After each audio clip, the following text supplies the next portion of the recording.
Poker's legendary champions, next generation stars, and tireless ambassadors of the game, sharing their wisdom and guiding your journey to high achievement on the green felt. This is Chasing Poker Greatness with your host, Brad Wilson.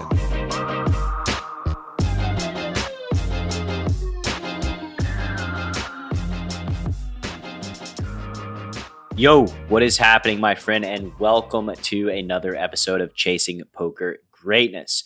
I'm your host, founder of EnhanceYourEdge.com, Brad Wilson, and today I'm going to be speaking with one of the most influential people to ever work behind the scenes in the poker industry, Matt Savage. Matt is the executive tour director for the World Poker Tour and holds the record for officiating over the most episodes of televised poker, with more than 400 under his belt. He's overseen some of the biggest tournaments and moments in the history of poker, including the Wsop from 2002 to 2004, and too many World Poker Tour events to count.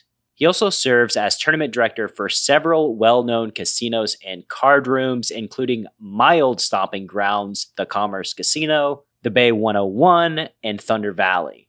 He has worked with many television networks, including Fox News, FSN, Travel Channel, NBC, and ESPN. He's also the co-founder of the Tournament Directors Association, was an inaugural inductee into the Poker Room Managers Hall of Fame in 2003, and has been nominated 5 times for the Poker Hall of Fame.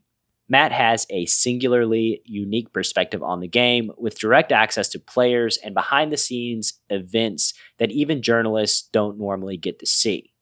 During our conversation, you'll hear stories about Chip Reese, Doyle Brunson, running the WSOP in the old days, which includes running out of chips and not having enough space to accommodate an unexpectedly massive field, and even how Matt almost accidentally squashed the moneymaker boom before it ever began. He'll also explain why he very much regrets introducing the concept of re-entries to tournament poker. Matt is a true poker innovator, pioneer, and genuine asset to this game we all hold so near and dear to our hearts. It isn't hyperbole when I say that wherever poker tournaments are spread worldwide, if you look close enough, you'll be able to spot Matt's fingerprints on the structure and design. So without any further ado, I bring to you one of the most influential human beings in the history of poker. This is Matt Savage on Chasing Poker Greatness. Good morning, my man, Mr. Savage. How are we doing? I'm doing great. Better. I should say better. Not great, better. Better than a few days ago, which is Correct. Very good news for everybody in the poker world. For our interview, I've decided to start in a year that's pretty big for poker. 2003, when one fellow from Nashville takes down the main. And you were there. Could you tell me about your personal experience at that WSOP? You're talking about the Hall of Famer Chris Moneymaker? I am. I am. Yeah, it was a weird year. You know, it was one of those years. At that time, the World Series of Poker was kind of in flux. People really didn't know what was going to happen with it because it was the owners, didn't really take very good care of their property, their casino. Vinian's Horseshoe. And, from year to year, it could have been over. Nobody knew at that time if the World Series was going to be a part of it. And I started a year earlier in 2001. I started there at the World Series of Poker, or 2002, excuse me. 2002, I was hired to work the World Series of Poker. And at that year, we really didn't even know if that was going to happen because the year prior to that, the floor people didn't get paid. The dealers were in an uproar because they felt like they had money held from them.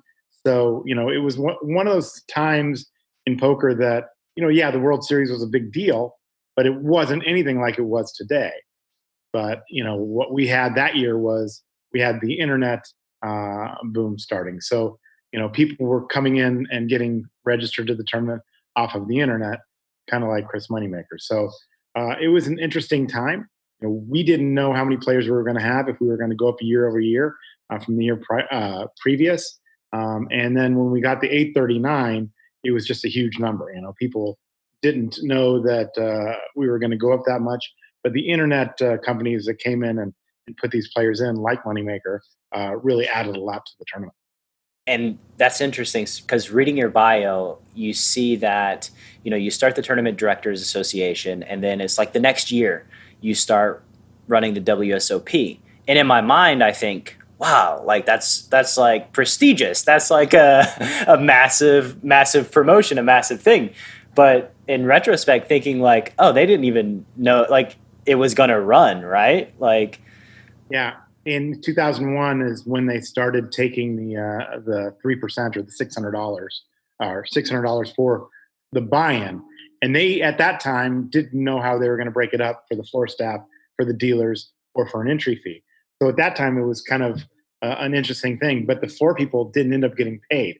wow. So when I started the Tournament Directors Association in 2001, it was actually the first time ever I had gone into the World Series of Poker ever. So I'd walked in there to try and get the tournament directors at the World Series behind my initiative to start the Tournament Directors Association and standardize rules.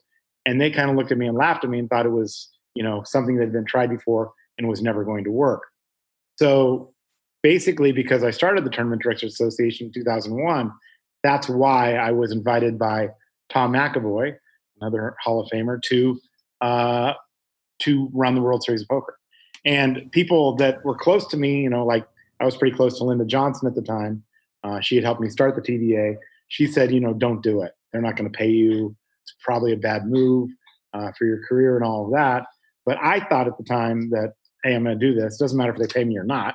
It's a good career move for me. And it turned out, being such. How hard was it to get the floor involved at the WSOP, especially if they didn't get paid the year before? It doesn't seem like there would be many people that are just volunteering to be involved. Yeah, I mean, I was new to the tournament, to the World Series. It was kind of a risk for me to take the job, but at the same time, people that were the year prior, I had to make certain kind of like promises to them. Hey, I'm not going to let this happen to you. I want to make sure you guys get paid correctly. It was basically the main TDs that didn't get paid.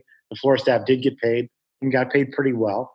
So they were okay with it, And back then it was a different world. You used to make tips on the side. It was like, not like it is today. Nobody basically tips anymore because there's a percentage withheld. So that was kind of new back then, but there was a lot more of a tipping culture in poker than there was today. So everybody made pretty good money back then. So that wasn't as much of an issue.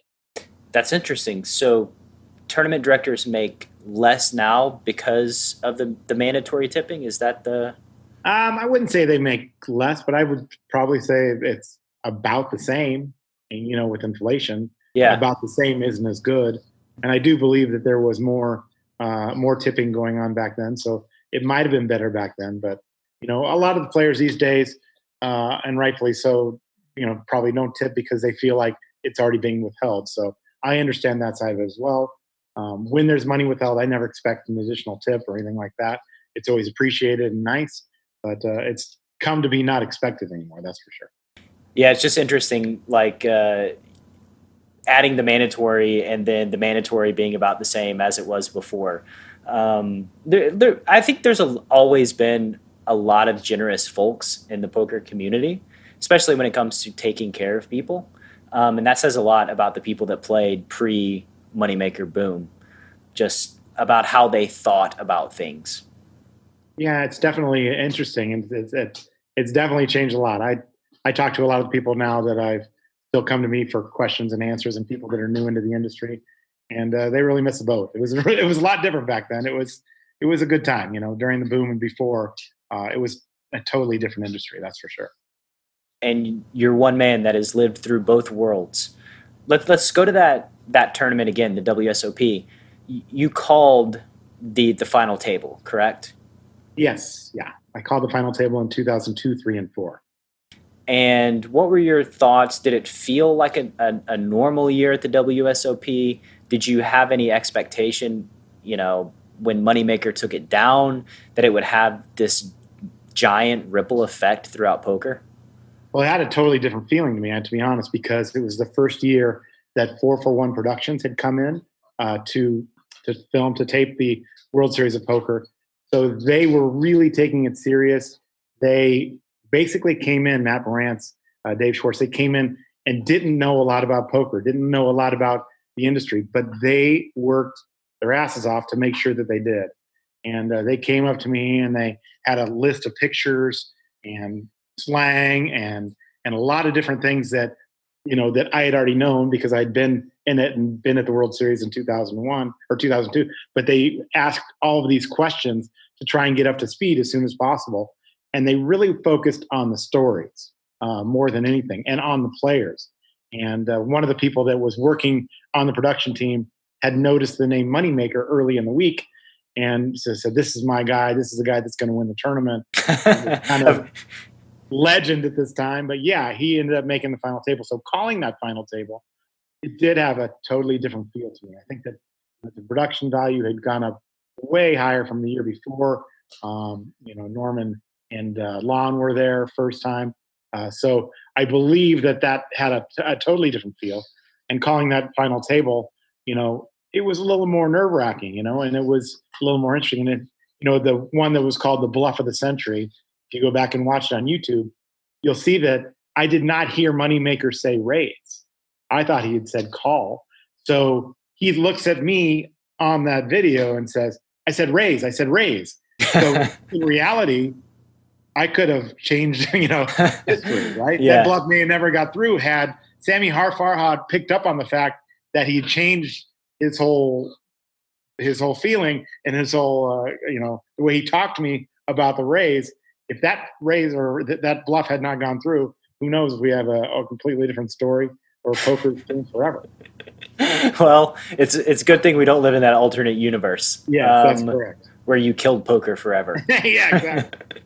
Well, so do you know why they decided that year to bring in the production crew and up the production value, especially if they weren't familiar with poker? How did that even happen? I'm not really sure. I kind of never really got that story about why they brought them in, but I think it was ESPN. ESPN wanted to cover it? That wanted to cover it better. And, it was kind of, again, perfect storm that they came in and put the extra money into it that year and hired 441 to do that.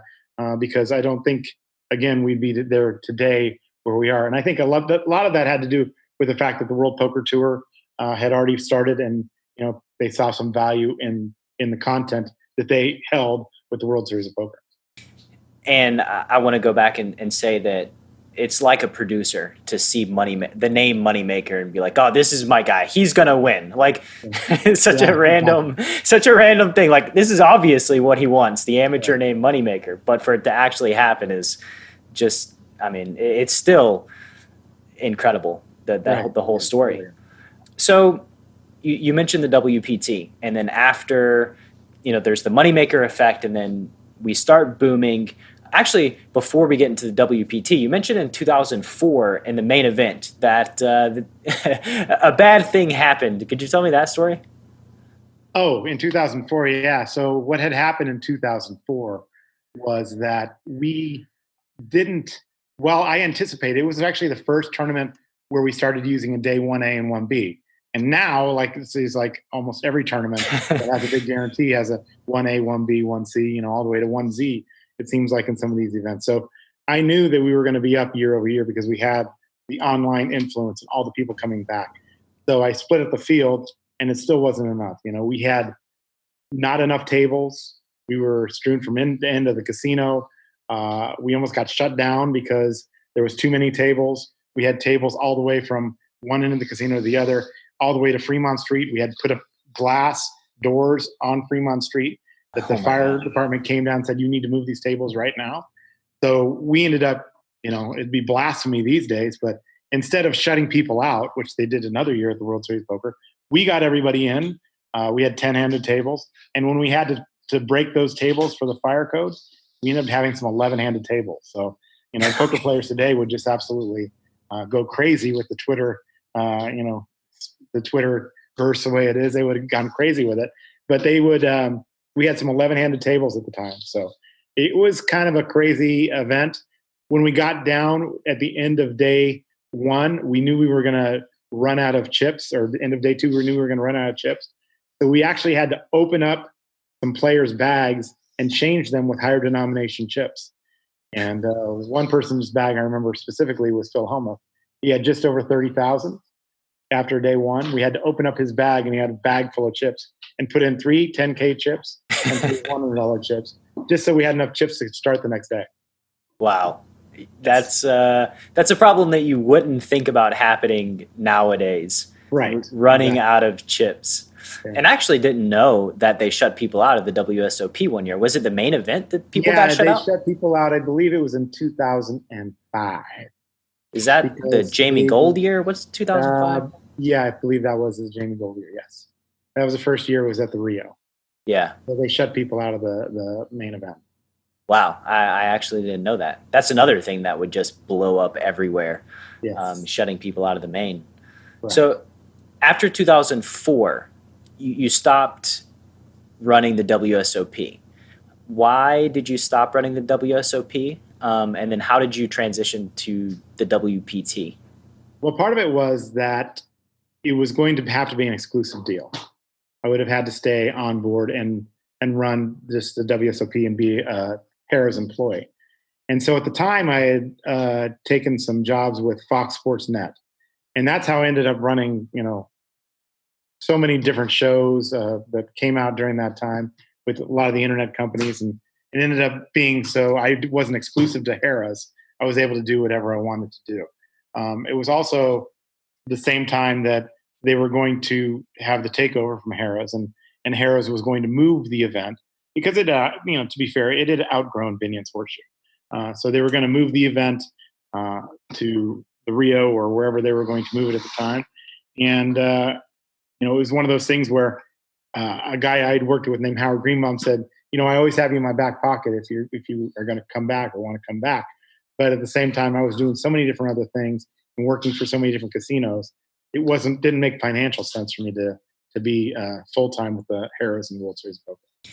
Yeah, it's like the WSOP used to only last, a month or Right. whatever. So what do you do the other 11 months? I mean, now they have like the circuit and they have WSOP Europe, and it's probably more like a full-time gig, I would think, running the show at the WSOP nowadays. Definitely is a full-time gig, and Jack Effel does a great job of handling all the logistics of it. He doesn't, have time to be on the floor making rulings, at the tables, but he's doing such a bigger job. And I always said that in the past, before I started the World Series of Poker, there was a tournament coordinator and a tournament director.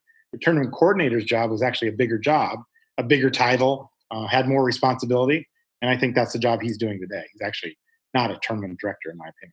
So you get into all these other things with Fox Sports Net and all the different shows, and a WPT.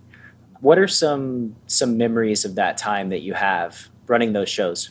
Yeah, I mean, it was an amazing time because, we were traveling. There was the World Poker Tour. I'd gone down to Costa Rica, and there was, stories going on down there with the owner, taking off with a bunch of money and stuff like this. Did that really happen? Yeah, it did. I mean, he basically got the players that came down there and locals to invest in a company, basically where they, would say, we guarantee you 10% a month if you invest this money, and he ended up running off with some of the money. But, oh my God. The World Poker Tour was never involved with that, or luckily, and didn't have anything to do with it. But he had taken, the confidence of the players that come down there and had them do that. And they did make good money for a little while until it all blew up, right? But, it's like a Ponzi scheme, right? Yeah, it was definitely a Ponzi scheme. But it turned out that, the event down there was great. But, I was just working for casinos back then. I wasn't actually working for the World Poker Tour like I do today. So it was fun traveling and being a part of following the World Poker Tour. And, back in those days, we used to do that. I used to go to the World Poker Tour final tables because it was such a happening. I would be, sweating the final tables, talking to those people. And it kind of got me inroads into working in other places like the Commerce Casino, which I still work today, and Bay 101, which I still work today, and Thunder Valley and Seminole Hard Rock and all of those things. So all of the people that I work with today, basically came from the World Poker Tour, not the World Series of Poker. Yeah, and those events, just watching even on TV, I mean, I was very early in my career, probably, 22, 23 years old. Like, it was just can't miss watching the WPT final tables, and I loved consuming it. When did you start working for the WPT full time?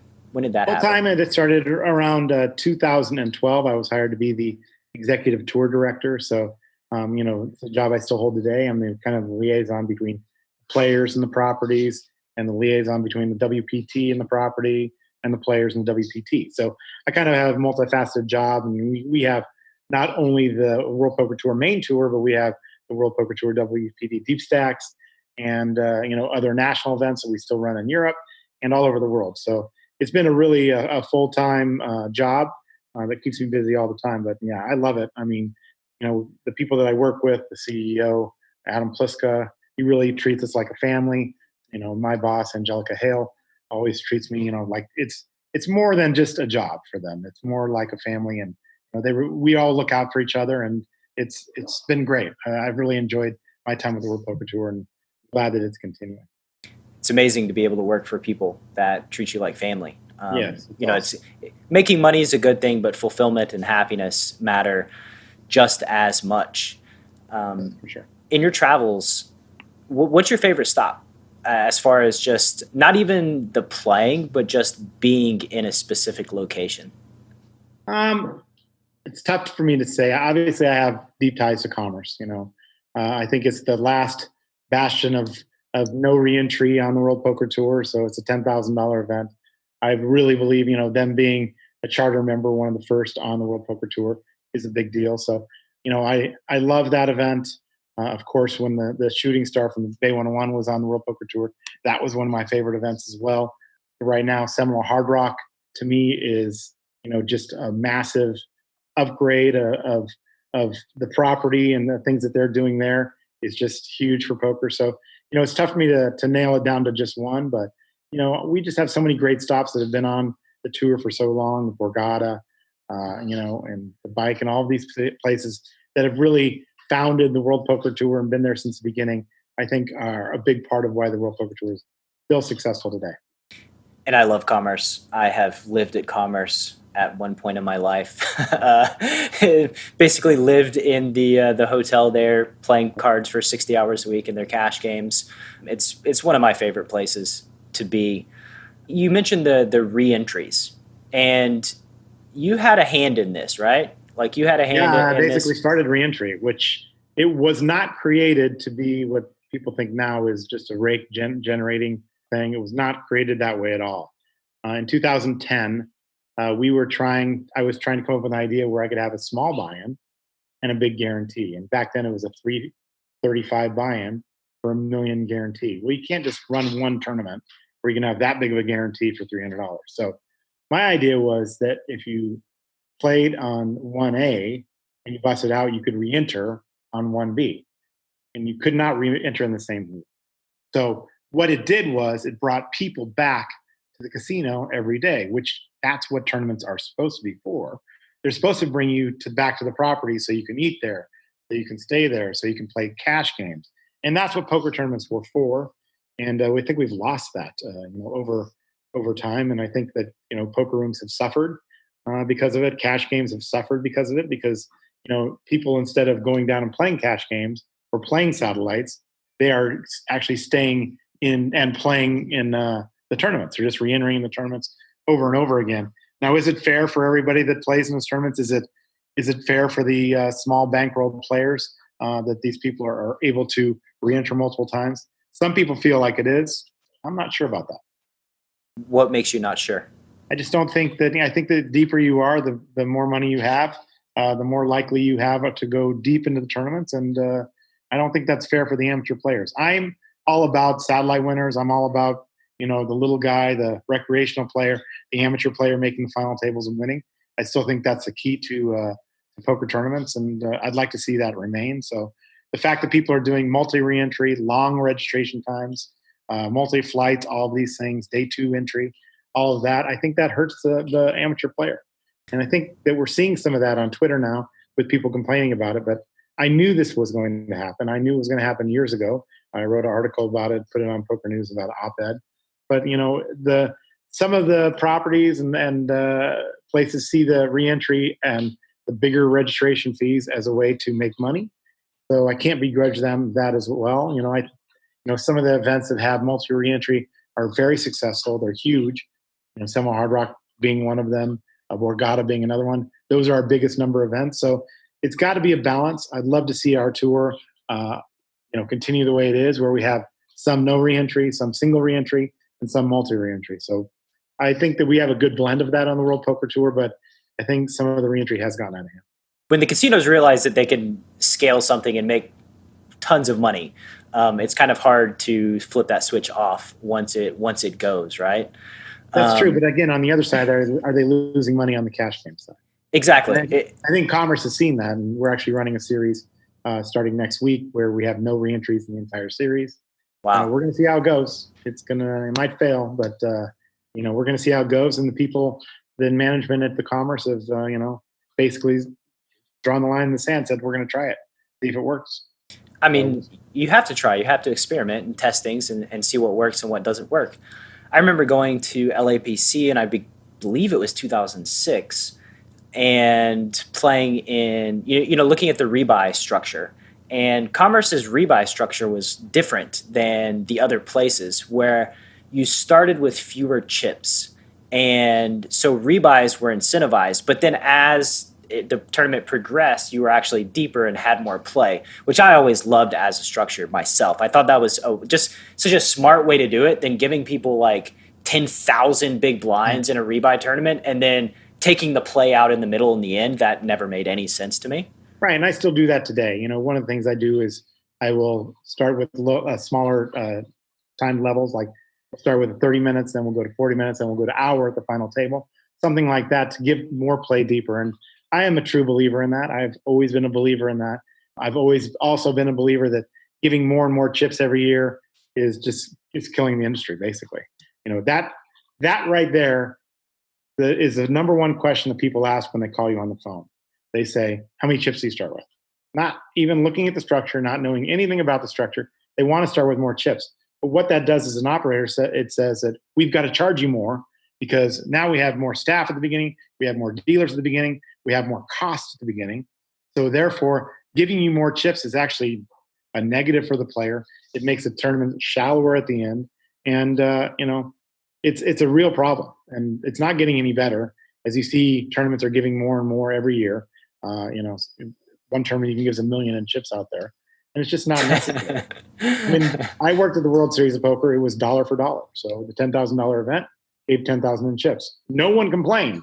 No one had an argument with it. Nobody, and the structure was great. The structure was outstanding.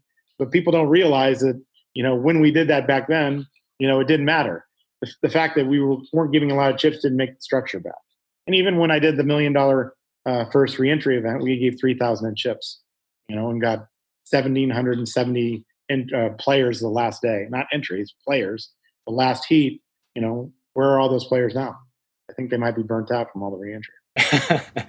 And it's such a gimmicky thing, right? Like start with 1 million chips. Like what do the blinds start out in a tournament where you start with 1 million chips? Like you're just like automatically at like 3,000, 6,000. I mean, it's all relative, right? Like you break it down. It's all relative to big blinds. But you talk to the players and they say, this is great. They're 1 million in chips. This is going to be the best tournament ever.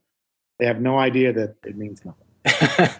Yeah, I guess it depends on the players that you talk to, right. Or the players giving feedback. But again, I guess if it is good for the more recreational players, or if it's makes them happy, then and it's effectively the same structure. Maybe that's the thought process. Like, what's the harm? Definitely a balance, but it's tough. When you start adding all these chips and things, those add costs to the tournament. Yeah, and that cost, as always gets passed on to the players, which I hate. We've kept the entry fees at Commerce, steady for years and years, and we don't get any credit for it. There's a lot of tournaments out there that are now raising rake to where it's unbeatable, and yet people still go play it because they give a lot of chips. It's frustrating for a guy like me that really wants to make the industry better and make people understand that it's better, by charging less and giving you guys more play late. But it's a fight that I've fought for years, and I lose a lot of times. People think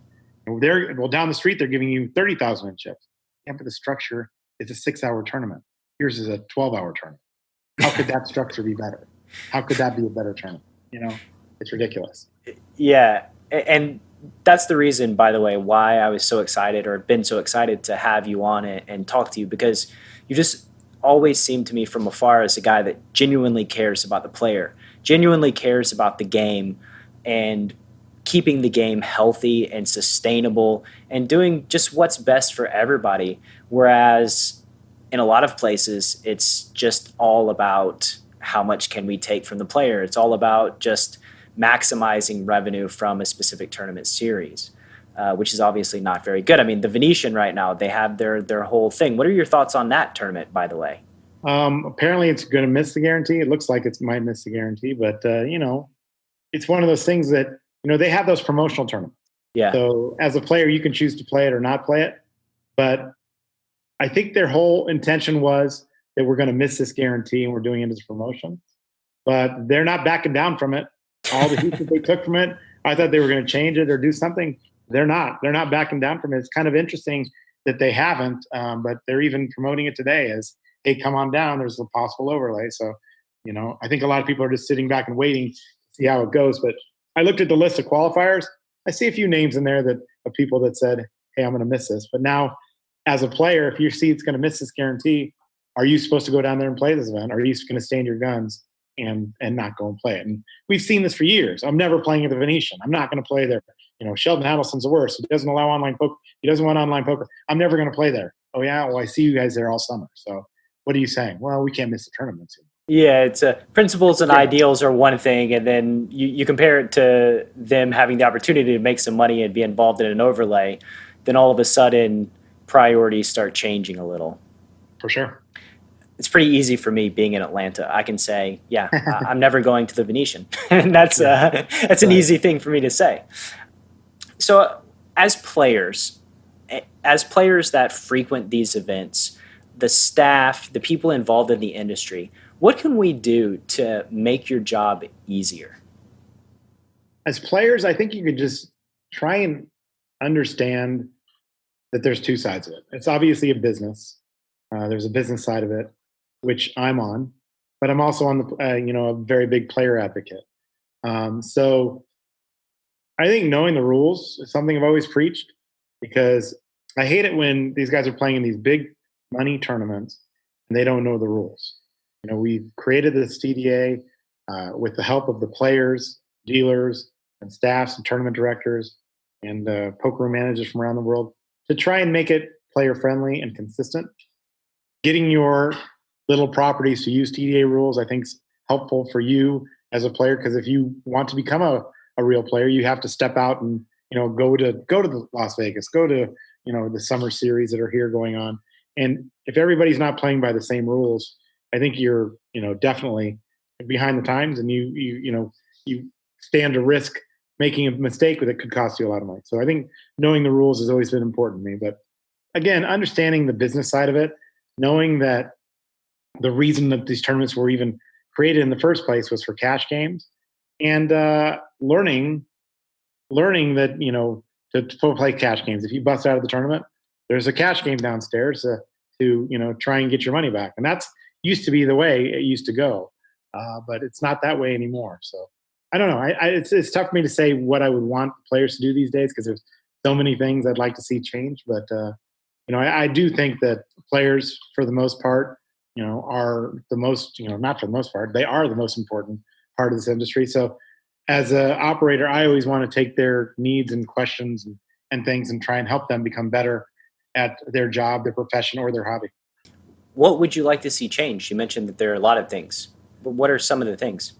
I would say probably if we could focus as operators to try and, cut back on some of the reentry, shorten some of the reg time, try and train your players, get them to understand that, those costs are going to keep going up if they keep asking for those things, demanding more chips and all of those things. So, the poker industry is not like it was before.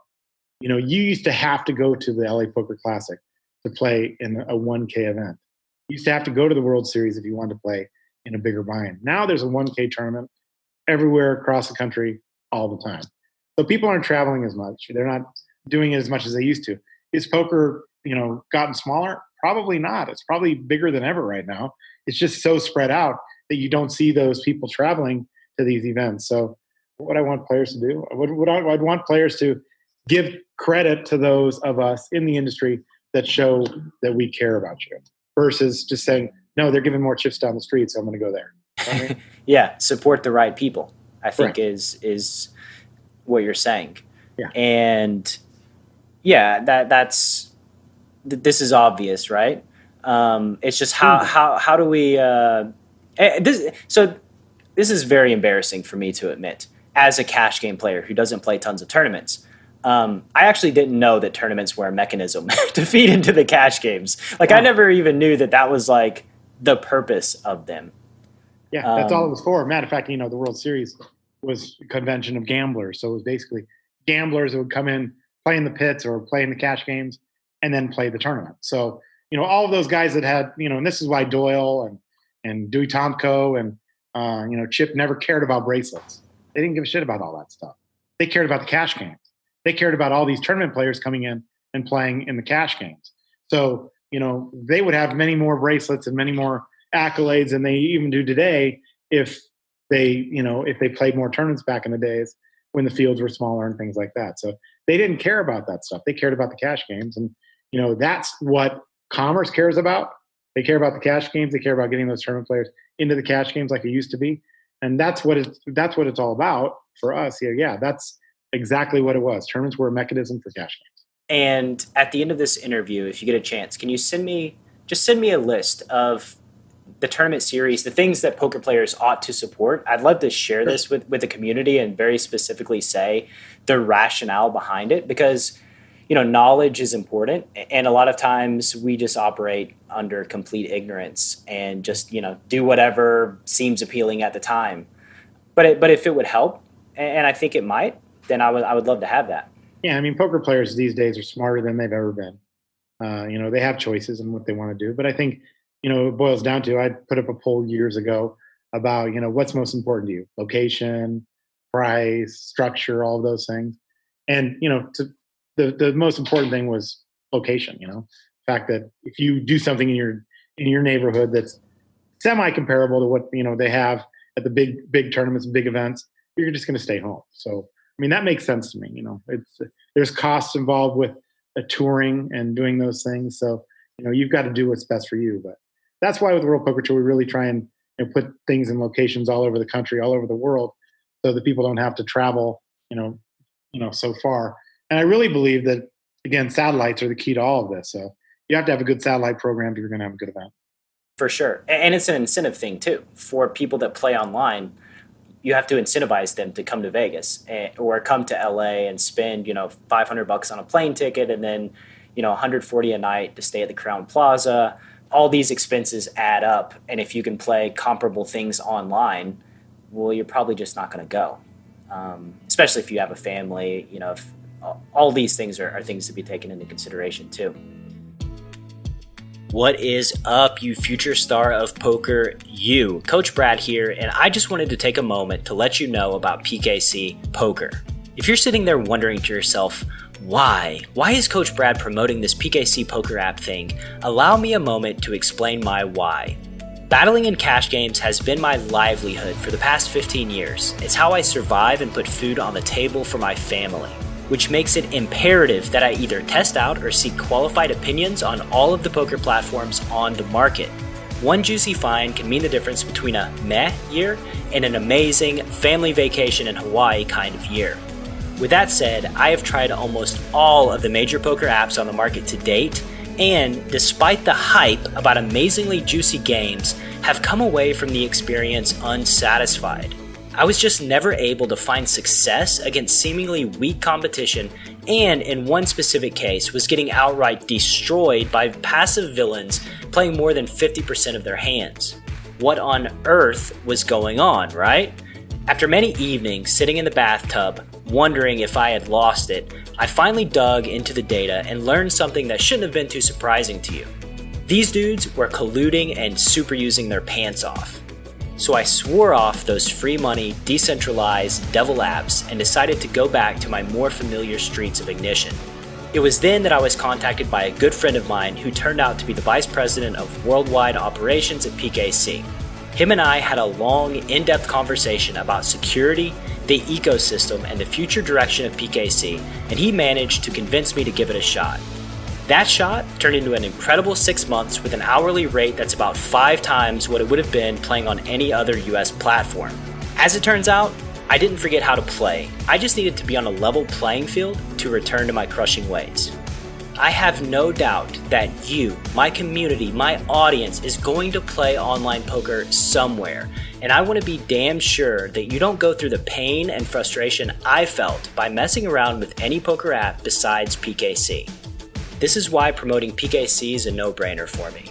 I love you, I love my community, and I want to put you in the best position to succeed at this game that we both love so much. So if you'd like to join me in the streets of PKC, simply head to enhanceyouredge.com/PKCpod and get your invite code to play. You must have an invite code to play, and you must be 21 years of age or older. One more time, that's enhanceyouredge.com/PKCpod to get your invite code. Best of luck, and now, on with the show. So this is such a big question, but what would the perfect tournament series in your mind, what would that look like to you? I mean, I think we are pretty close to it on with the LA Poker Classic. Not only is it 32 no limit tournaments, it's 32 mixed games. And for me, I love playing mixed games. I think it's been said, it's even been said by, Robbie Straczynski said the same thing. You're not really the best poker player in the world, in my opinion, unless you play all the games. If you can't play all the games, how could you really be the best player? So the LA Poker Classic, we have a player of the series where we had $50,000. There's a big, debate today of, winning the World Series Poker Player of the Year. What do they win? What do they win if they get that? There's no incentive, monetarily, but it is prestigious. So, I think, the LA Poker Classic, adding that money for the player of the series, giving those players an incentive to come and play and learn all the games, because now if you're in that player of the year, you're going to have to play all the other games to do that. So I always think playing all the games is very important. I just think that, that's a great series to try and do that. A lot of the great players that today started playing those $100 tournaments and $300 tournaments at the LA Poker Classic. So, the year before Ryan Reese won, I always say that he was in there every single day playing in those $300 events, and he loved it. Daniel Negreanu just told me he really wants to come play all those tournaments of the LA Poker Classic because he loves playing those games. So, poker's about fun. For me, that's why I play. I play as recreation. I'm not a professional player, so I want to play games that I want to play. I want to play mixed games. Well, I think the goal should be fun in general, right? Like people are very concerned about making money, which is obvious for obvious reasons, but also it's an experiential thing, going to casinos, even sitting around with 10 people or 9 people or, eight other people and engaging in conversation and making friends and creating these relationships. Like, this is a valuable piece of the puzzle as well that often goes underlooked. And I remember the LAPC, and it was standard fare back in the day to give money to the player of the series, right? I pretty specifically remember like a 10K bonus for being the player of the LAPC. Yeah, we used to do that. We used to give away seats. We used to give away all kinds of, we tried different things, but now it's just, 30,000 is added to the overall player of the series. $10,000 is added to the mixed game player of the series, $10,000 to the satellite player of the series. So we really try and mix it up so everybody, has to play or learn all those other games to play it and to win it. So I think, it's changed over time. There's less incentive for casinos to be giving these things away because, again, they're trying to get people into the cash games. But at the same time, I think that we really care about doing something different with the LA Poker Classic. So that's a series that I really am fond of. It's kind of what I've put my passion into, and it's what I'm, really working hard on now to get out for the public. That's genius, by the way, the satellite player of the series, and not something that I would have ever thought about implementing. So, you've obviously implemented things that have been successful. Can you tell me about something that has just been epic failure, something that you tried that was like, oh my God, this was awful? Well, I mean, to say it's an epic failure would probably be a little strong, but I really try a lot of different things. So I'm always out there trying different things. We just did a tournament in our last series called the Abyss. Basically what it was the whole first day, the blinds didn't change. It was 1 in 200 for the entire day. So it was more of a cash game in the tournament. Now, the players that played it loved it, but we missed the guarantee on it because people said, well, I'm not going to go play and waste my time playing in that when I could just play the last day. I could still buy in on day 2 because the blinds are still the same, 1 in 200. So we missed the guarantee. So was it a failure? Yeah, probably. But, the people that played it said they loved it. But what I really still consider to be kind of a failure is reentry, because not only have people expanded upon it and made it, a money-making device, it's just really, I think, in the long run, it's really going to hurt the industry. So reentry is something that I'm not proud of putting out there, but I did.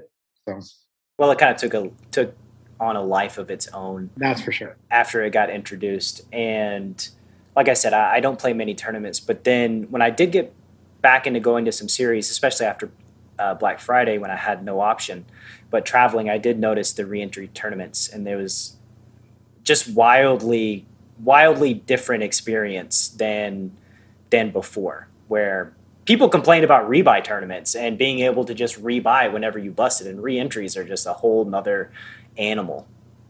Definitely. And, rebuy tournaments, going back even before I was in the game, we're a way for the properties to steal money from the players. So, that was a whole nother set of problems. But yeah, people used to complain about rebuy tournaments because what happens was happening towards the end is that people were just stacking their tables. Basically, one guy or two guys would just rebuy.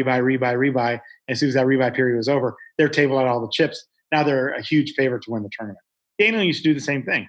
And it was taking advantage of the system, but it was, that's the way the system was. So an occasional rebuy tournament, we still do one during the LA Poker Classic, like I said, is okay. But, that's a way to have – so now nobody was running rebuy tournaments anymore because they weren't collecting the entry fee again. That's the reason why rebuy tournaments went away.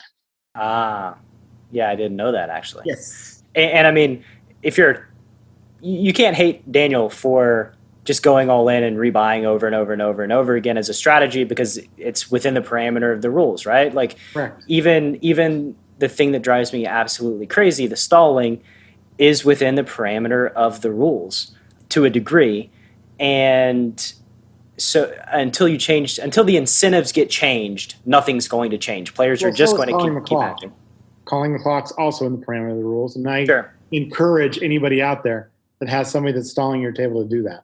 And I don't put up with it. If I get called to the table multiple times, obviously it's a stress on me. It's a stress on my staff if they have to keep coming back to the table to doing that. So your time gets reduced from 30 seconds, down to 10 seconds pretty quickly if this becomes an issue. So, we kind of handle those things internally. And, we've given, with the TDA, given the authority to reduce that amount of time and also for the floor people to call the clock themselves. So it's something that we're trying to take away from as a strategy in the game.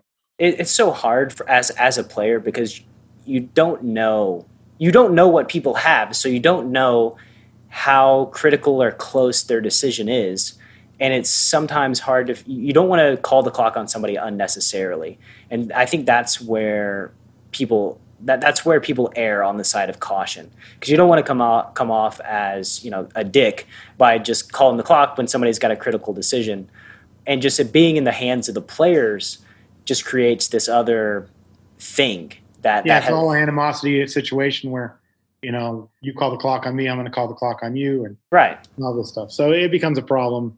But players have become stronger, and people are less patient with that. And I think it's taken some of the fun out of the game when people are stalling. So I'm all for making the game quicker. Yeah. Let's give the dealers like a yellow card and just play it on a habitual staller.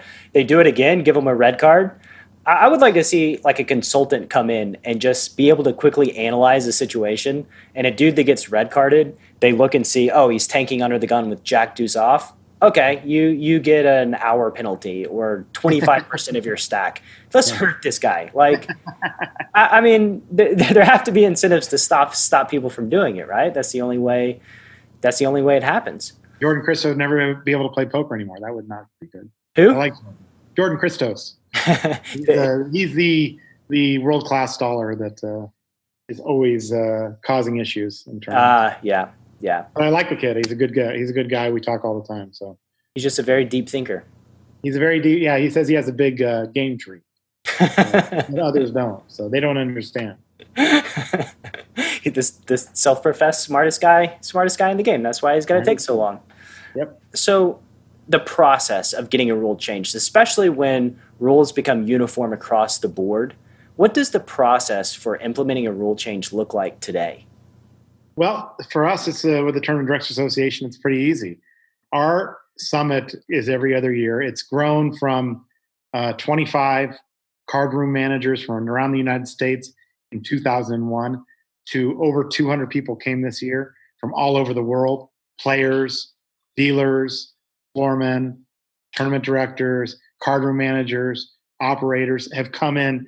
And, basically there's a lot of rumbling, and I answer everybody's question on Twitter at Savage Poker. I'm always in there helping people learn the rules and things like that. So sometimes a big rule will come up and a big discussion will come up, and there's no real perfect answer for it. It's not a written rule.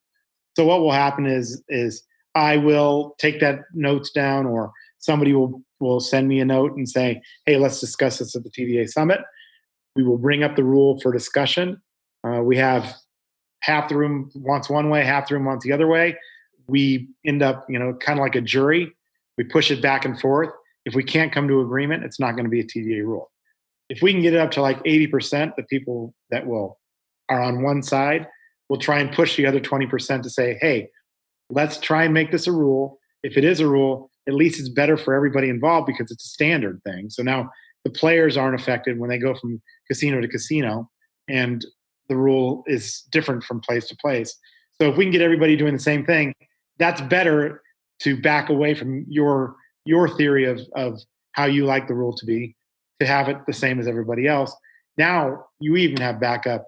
If that rule comes up and you get challenged on it, you can say, no, we voted on this at the TDA Summit. It's a TDA rule, and now that's how we do it. So basically it's a majority rules, and then we try and get everybody to agree to it.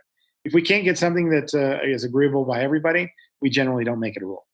And how do you get into the summit? Do you need a media pass, like credentials? How does it work? We also have media that's there as well. But no, if you have a specific thing that you'd like to see change, obviously we'd love to have you come out and be in attendance at the summit. But also you could, just send it to me, and I will bring it up to the group itself. So, you can send it to me or anybody else that's on the TDA board. Right now we have Johnny Grooms from MGM National Harbor and Lloyd Fontillis from the Asian Poker Tour, Jack Effel from the World Series of Poker. We have also Tab Duchateau from the Borgata, and Neil Johnson, who was with the World Poker Tour. I mean, he was with the EPT and Poker Stars. And then the guy that kind of puts it all together is Mike Bishop, who's the guy from Chicago that has joined the board and done great things for us. So that's basically how you do it. You send us something to ask the TDA at pokertda.com, or ask the board at pokertda.com, and we'll look at it. And if it's something we feel is valid or is a big problem for the game, we will bring it up. And we've basically covered almost everything at this point because we've done so many summits. But there's always something new every couple of years that comes up. Johnny Grooms, that brings me back. He used to run the tournament series. I think it was the Gulf Coast Open. Yes. At the Beau Rivage. Yeah. I like the Johnny Grooms crew. Mm-hmm. And I didn't know. I actually am finding myself very ignorant right now because I did not know about the Tourney Directors Summit and just the process for getting a rule change through. I know that there was a very controversial one for a while, and no cussing, no F-bombs. Were you involved with that? Yes, I was. So it was the F-bomb rule. Yeah, the F-bomb rule. Basically started in LA, so that's why you would know that. The tournament director up there, her name was Sherry. Yeah. And she didn't like people swearing at the table. If you said the F word, you were instantly off the table for 30 minutes. Yeah. So I kind of traveled around the LA rooms and, came to be a rule. Or this is what a rule. So basically you could say whatever else you wanted, but you couldn't say the F word. I mean, how stupid is that? It was the dumbest rule. Oh, we're all adults. And so I said, well, I'm never going to have that at the TDA. So we had a discussion about it. I said, I'm never going to go with that. So you guys decide if you want to make that a rule for yourself. But I'm telling you, it's an issue because you can say all the other words, you can say the C word if you want, and that's not a penalty, but you can't say the F word. Come on, that's a joke. So we basically got that thrown out. And now, you can say pretty much whatever you want as long as you don't direct it towards a dealer, a staff member, or another player. Yeah, like the context matters, right? Like you get a bad beat on the river, you're like, fuck. Like that's very different than saying fuck you. Like, it's just different context. And plus, it's very subjective too for the dealers. I know that I definitely dropped an F-bomb and never got penalized. And it's just like, if the dealer likes you or they're in a good mood, then you're going to be scot-free. But if they don't like you, you're done, or they're in a bad mood, Yeah, there's a famous one of those where this rule was floating around, and it was actually had made its way to Vegas and Orleans. Used to have this big tournament where they would have $100 buy-in and $100,000 guarantee. It was the biggest thing ever. It was like nobody had ever seen anything like it because back then there was no re-entry and you needed 1,000 players, and it was a one-day tournament and things like that. So John Benetti, who's passed away now, but said the F word on a break, and the floor person just happened to be walking by and gave him a penalty in the tournament for saying it on a break. Oh my God. It was the most ridiculous thing ever. And only because they didn't like John Benetti. Yeah, of course. That it becomes like a personal issue, just impossible to police. That was one of the sillier things that I think that I've experienced in my poker career, the F-bomb rule. Right. I'm very happy that it does not exist anymore. It definitely doesn't exist anymore. When you think of the word joy in your poker career, what's the first memory that comes to mind? Well, probably meeting my wife at Binion's Horseshoe. It's a safe answer. Yeah. I met her there in 2001 and ended up actually proposing to her at the 2004 World Series Poker Final table. There's a video of that online as well. It's pretty funny. That's probably the number one thing. But, being able to provide for my family is probably up there. But also helping people, helping new players into the game and trying to make it enjoyable is a big part of the joy that I receive. I love being able to answer questions for people that somebody that doesn't know the answer. It's kind of turned into a bad thing where people will have a bet. I bet you this is the rule. No, I bet you this is the rule. Okay, we'll text Matt Savage and find out. That's the kind of thing. I wish I had 10% of all those side bets on rolling. Just take the VIG. Yeah. So no, but that's a big part of my joy is being able to help people, being able to see the people that have worked for me over the years advance in the industry and do great things. I've worked with so many great tournament directors and brought out a lot of people that are now doing other things, managing poker rooms and being tournament directors and some of the biggest jobs in the world. That brings me a lot of joy as well. So I guess basically my path, my career, and touching so many people's journey in poker is a big part of the joy that I receive.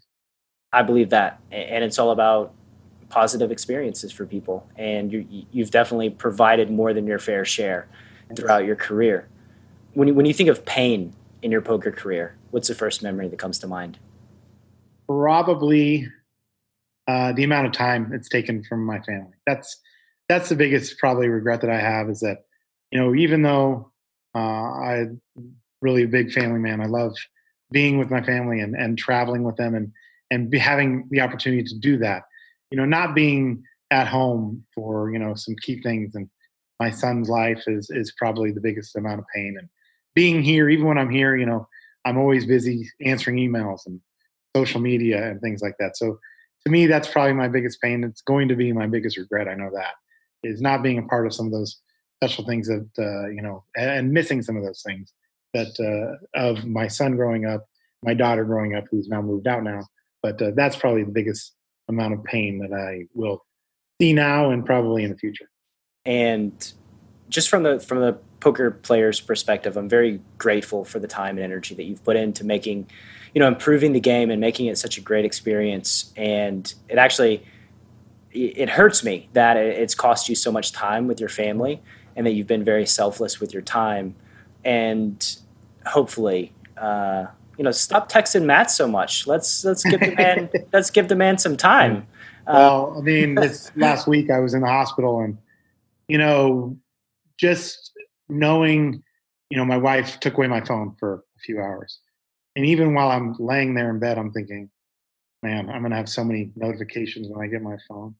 And of course, she made the choice to post something about me being in the hospital, and just getting this huge outpouring. I mean, of people and people saying get well and hope you're okay and all of that.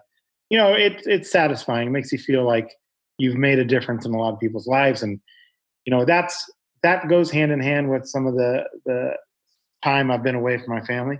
But yeah, I mean, I've been very fortunate in my career too to be able to travel with my family and have them come with me. I'm the only person I know that has written in their contract that when I fly somewhere, my wife gets a ticket too.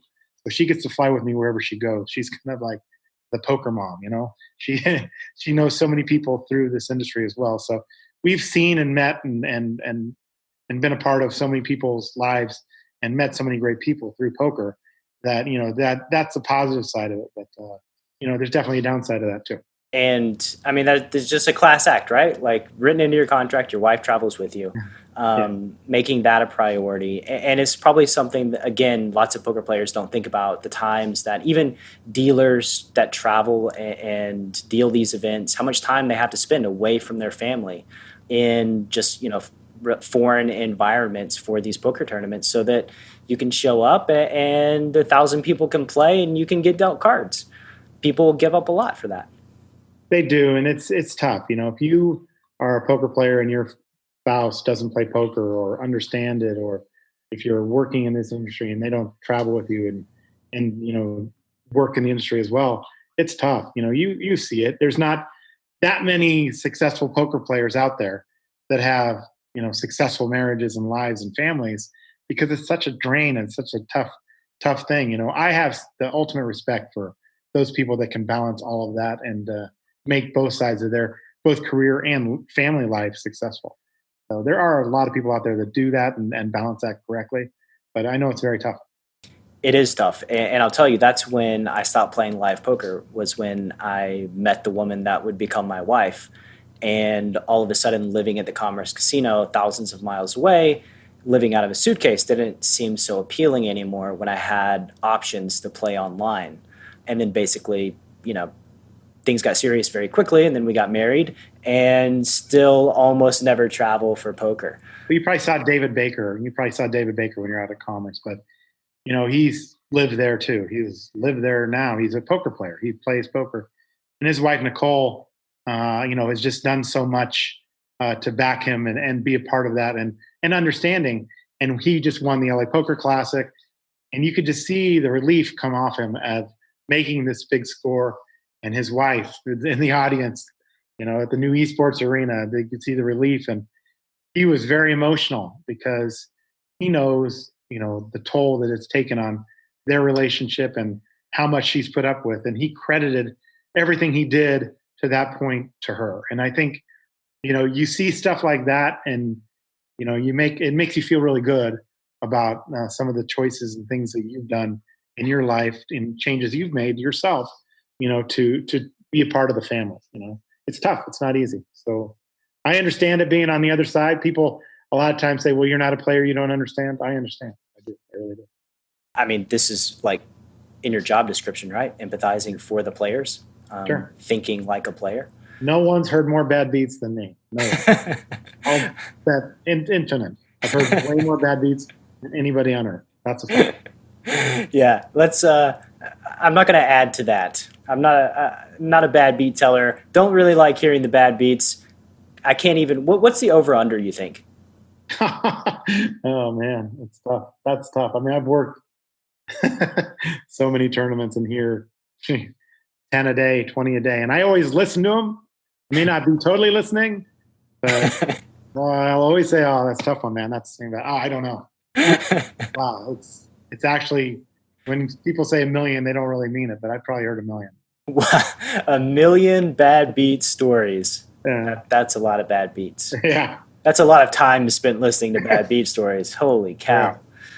So this is a question that I'm tinkering with. But in poker lore, what's your favorite story that you've heard over the years?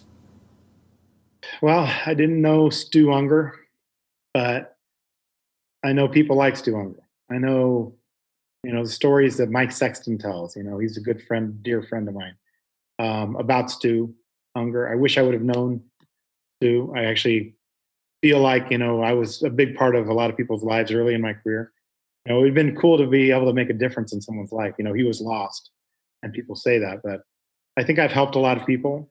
The lore of Stu Unger to me, I think, is one that I just never really understood or was a part of. So I don't know him and Chip Reese. I got to meet him towards the end of his life, and the stories he would tell about Doyle and Oh, things. one. What's a Chip Reese and Doyle story?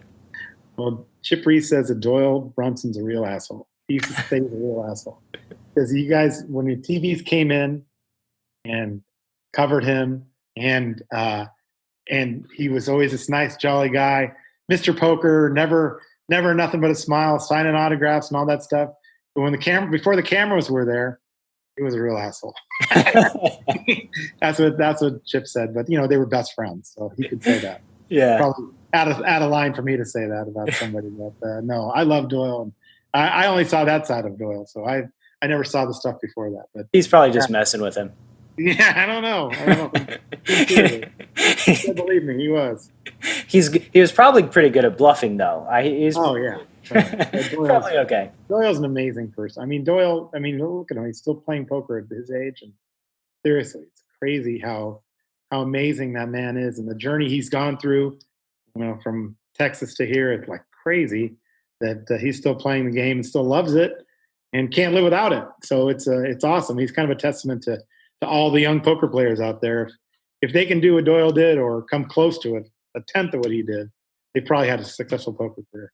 And Doyle, I don't get starstruck by people. Like, it's just not something that I really do. But I remember the first time that I saw Doyle, it was in Tunica, Mississippi at the Gold Strike.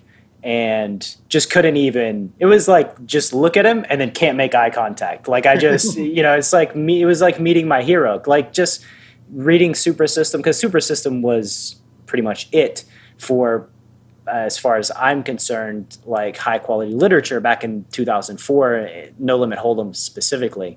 And yeah, just hearing his stories, knowing, that he played professional basketball and his stories on the road. Like, these are the things that resonate with me. He even there was a book of short stories. I can't even remember the name of it, but I enjoyed that book more than I enjoyed Super System. Just hearing about, him and Slim and Sailor Roberts on the road. Yeah. It's amazing. These guys, they really were legends. They were characters, and they, Doyle's going to live forever. I don't know. If we're lucky, he will. Yeah. People that want to break into the poker industry, what's some wisdom that you would give them? I started in 1991. I did all the jobs, and I sold chips. I did it for a couple of years. Then I became a dealer. And then I developed carpal tunnel. I worked on the floor, lead floor, assistant tournament director. I think you got to do all the jobs. I really do. I think if you understand what people are, what it's like to be a player, what it's like to be a porter. I cleaned ashtrays when I was young, in a bowling alley. I know what it's like. So I treat and have treated people on my way up through this industry the same as I wanted to be treated when I was in those jobs. So to me, that's the most important thing. And I take this into the players as well.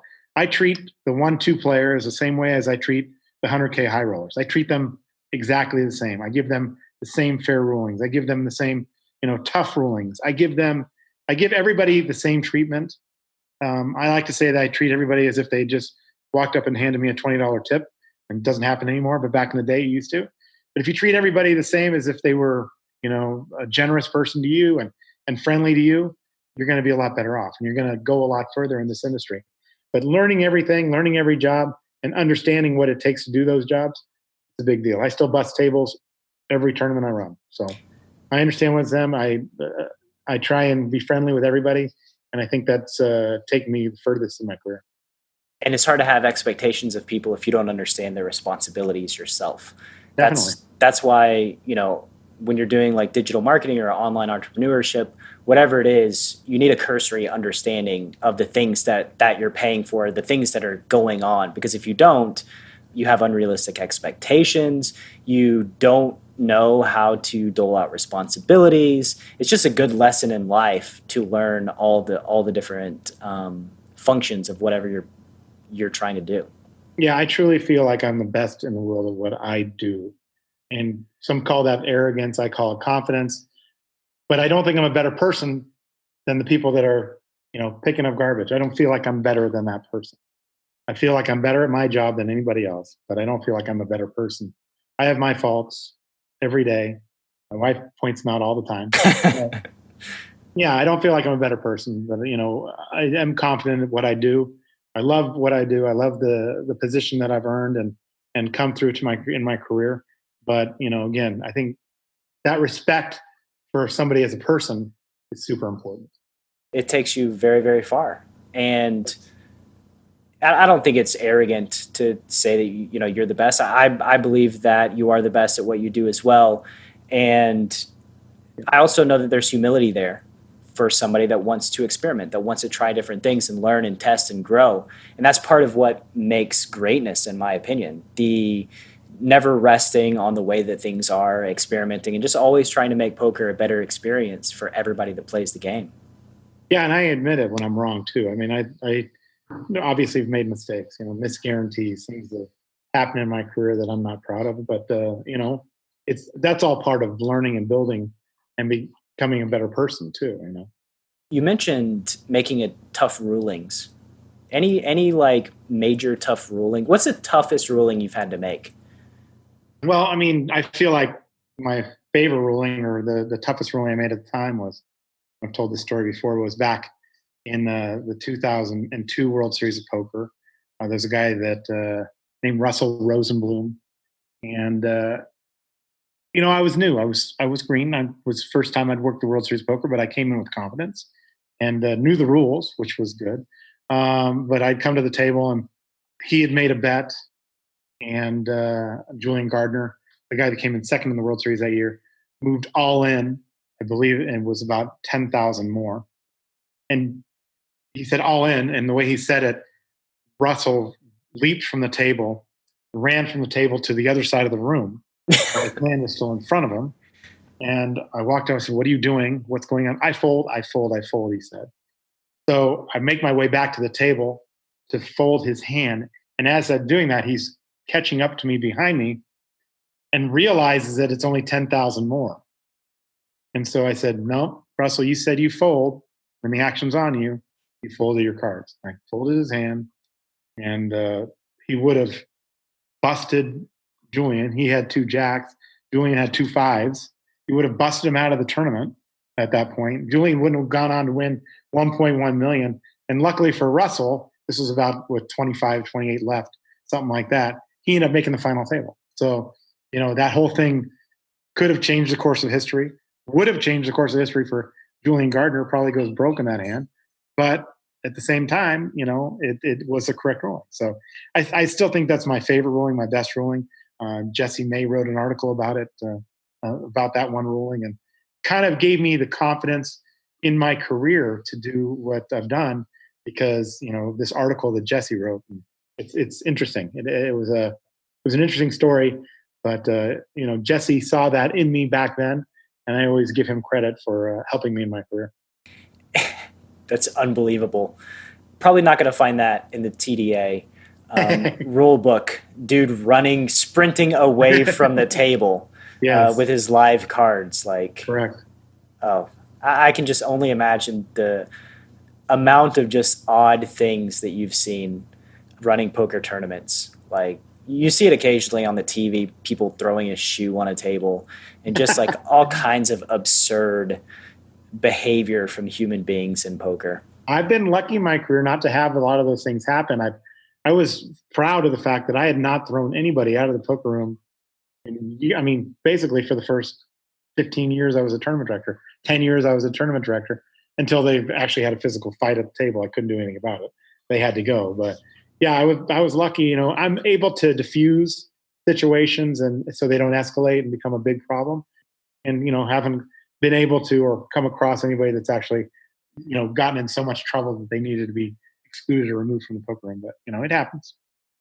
I've haven't seen fights, but I know that they happen.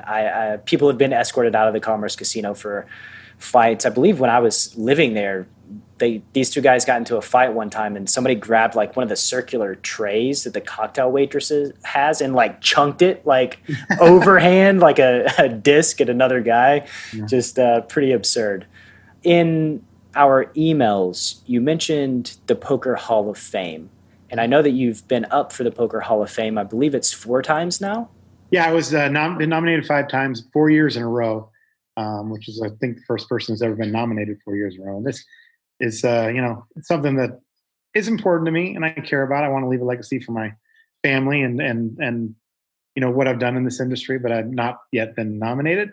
So it's okay. I'm starting to deal with it. This last year, they took it out of the hands of the public because the public was the one that was always nominating me.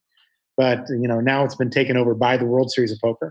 This is so counterintuitive to me that they did not. Yeah. So they didn't nominate me. And, yeah, it was kind of a slap.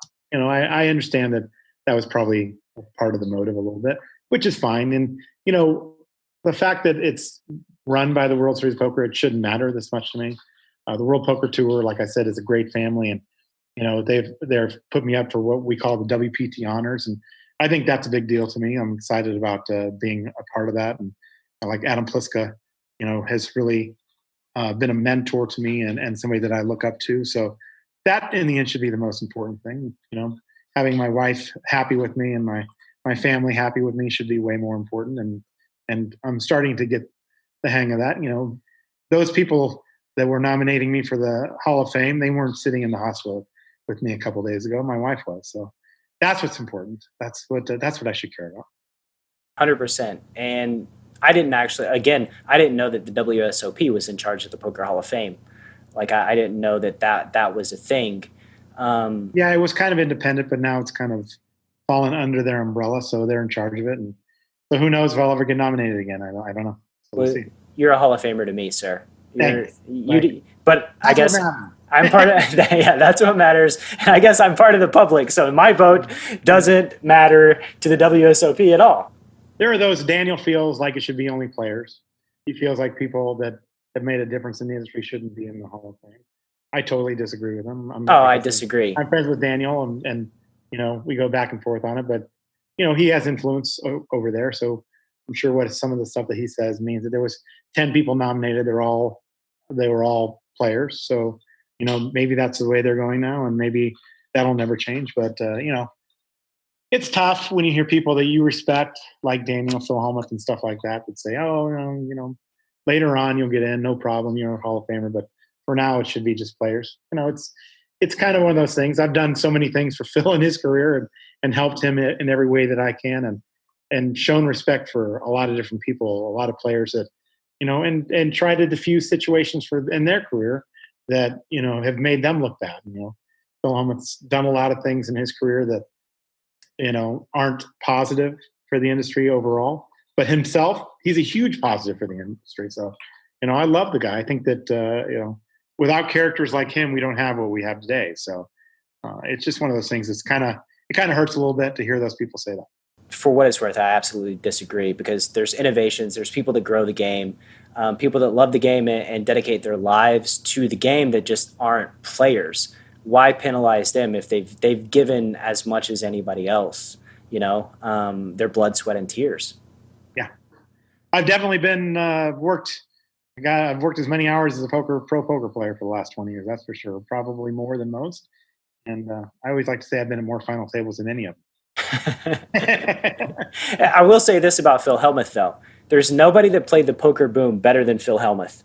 Oh, sure. That dude played the poker boom total maximum, just made his whole entire life. I mean, as far as like publicity and all of these things. And there's this sentiment going on right now that is also like, fuck the pros. I think that I've heard this saying bandied about a lot. And how do we eliminate the pros? How do we hurt the pros? And I do want to say this, like, without somebody like Phil Hellmuth, there aren't as many people that play in the WSOP. There's not as many recreational players. Without Daniel Negreanu, without the pros that have grown the game themselves, there's not the whole thing is smaller for everybody, the whole industry.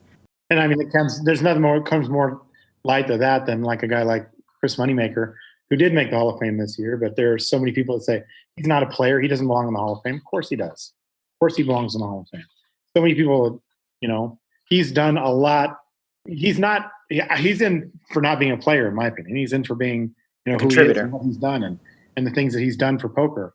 And that there's a lot to that. He's poured his life into building the game, and it clearly would not be as big without him, without Daniel, without Mike Sexton, Linda Johnson. Those people are the people that I feel like have done so much for the game that, without them, it's not as big as it is today. And I like to feel like some of the changes I've made, are the same. I think that we've as a group really tried to promote the game, make it better for amateurs, make it better for recreational players, and the pros all benefit from that. So yeah, I hear what you're saying with what people are saying about the pros, but I like to do it from the ground floor, and I like to try and bring more people into the game, which helps benefit the pros.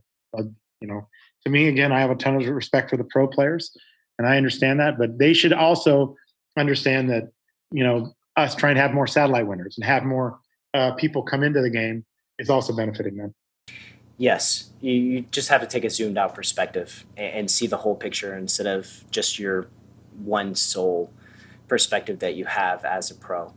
And I heard you talking to your last podcast about how pros need to understand that they are a part of making this a better experience for the amateur players, because that is vital. If you are going to have the hoodie, the sunglasses, and the headphones, you're not making it a great experience for those players coming into the game. No, if you want to make more money, you got to be able to play that side of the game too.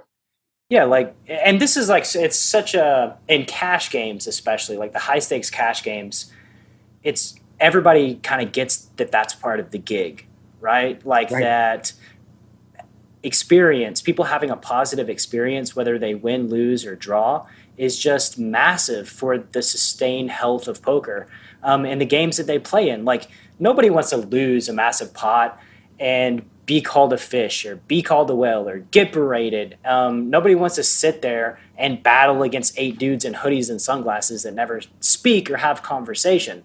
And that's one person that they like getting berated by Phil Hellmuth. I've seen it time and time. People love to try and egg him on and get him on tilt. People love it. And they talk about, he's so bad for the game when he does this. People love it. Oh, you're right. He's a special case. He's like the guy that you want to go off on you. It's like a badge of honor when Phil goes off on you. But in the cash games, there's no cameras.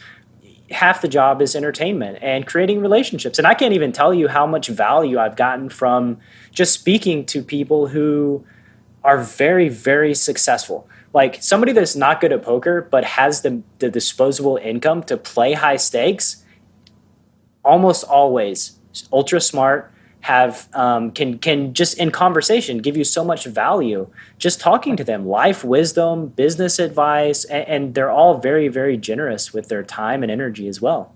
Investing. Yeah. A lot of these players need to invest. Make a big score, invest, buy a house, invest your money, do the right things. And a lot of people have done that, and that's good. I'm happy about that. Yeah, I'm always glad to see Bitcoin go up like it did yesterday.